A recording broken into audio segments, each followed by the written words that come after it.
Okay, welcome back to the Advanced Mathematics. This is your 5th semester, and you will be with me, Miss Zeni Rofika. Just call me Miss Zeni or Bu Zeni. And for this semester, we will have like 2 chapters, I think. And for the first chapter, there is limit of functions. Well, let's check it out. So, our learning objectives are here. The first one, we're going to recall the prerequisite materials, which are algebraic limits and trigonometric identities. So guys, basically, the limit function here is the trig function, ya. Jadi kita akan belajar dengan limit trigonometri. Ya, maksudnya seperti itu.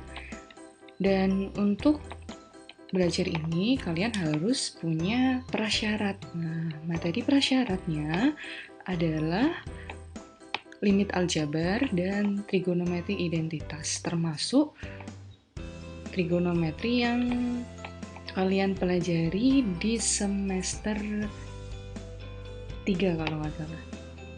Semester 3.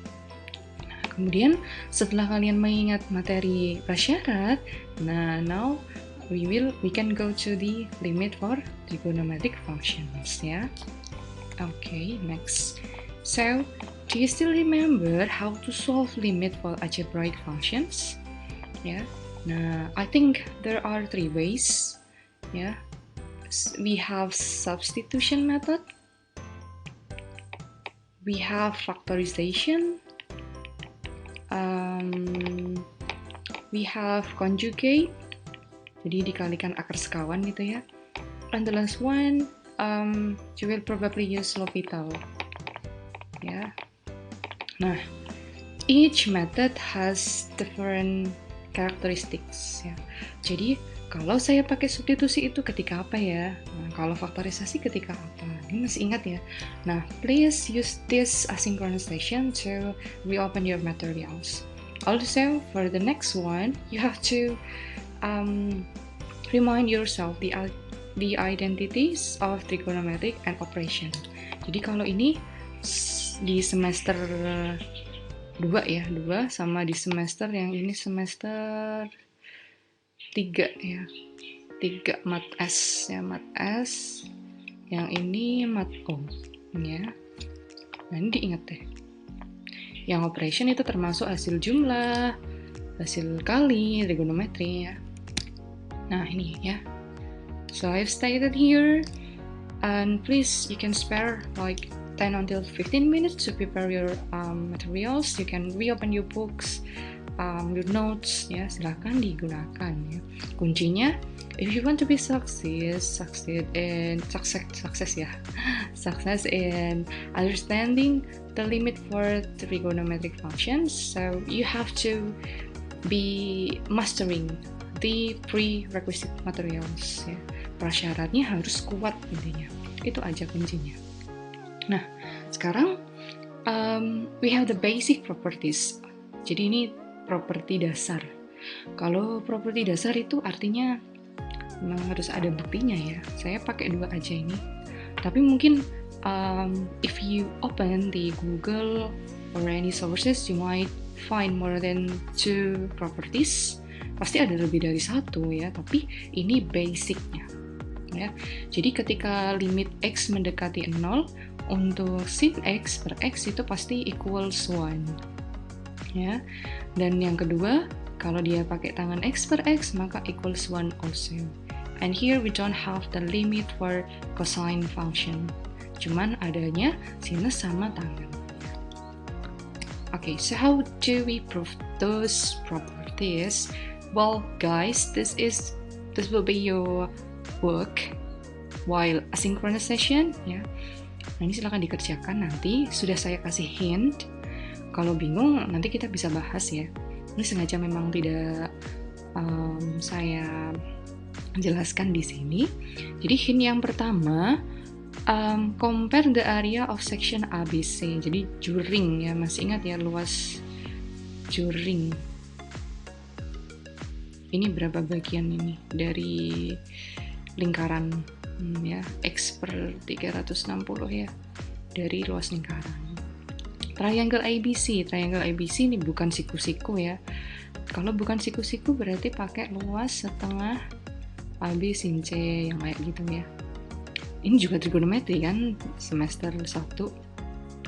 Kemudian triangle ABD. Kalau ini satu, ini jari-jari ya, ini jari-jari juga satu, ini satu. Nah, bisa nggak ya? Triangle ABD ini kan siku-siku ya. Siku-siku kan setengah, alasnya satu, tingginya tangan X. Kok bisa tangan X dari mana ini? Ya. Coba di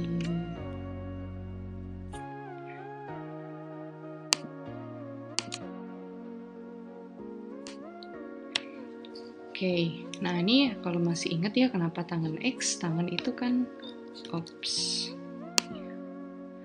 tangan itu toa ya. Tangan itu toa atau desa ya. Nah, saya nggak tahu kalian dulu pakai desa atau pakai OA.